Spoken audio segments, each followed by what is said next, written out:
You ask Tiger to solve. This deals with linear equations with one unknown.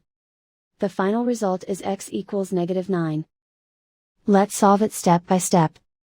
Group all x terms on the left side of the equation. Add 3x to both sides. Group like terms.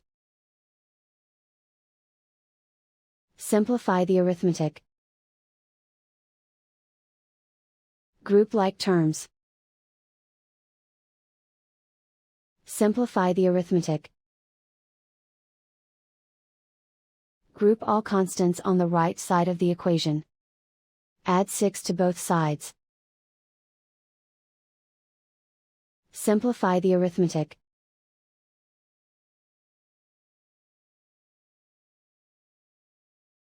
Isolate the x. Divide both sides by -6. Cancel out the negatives. Simplify the fraction. Move the negative sign from the denominator to the numerator.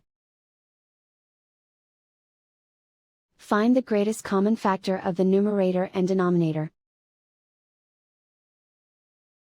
Factor out and cancel the greatest common factor. And so the final result is x equals -9.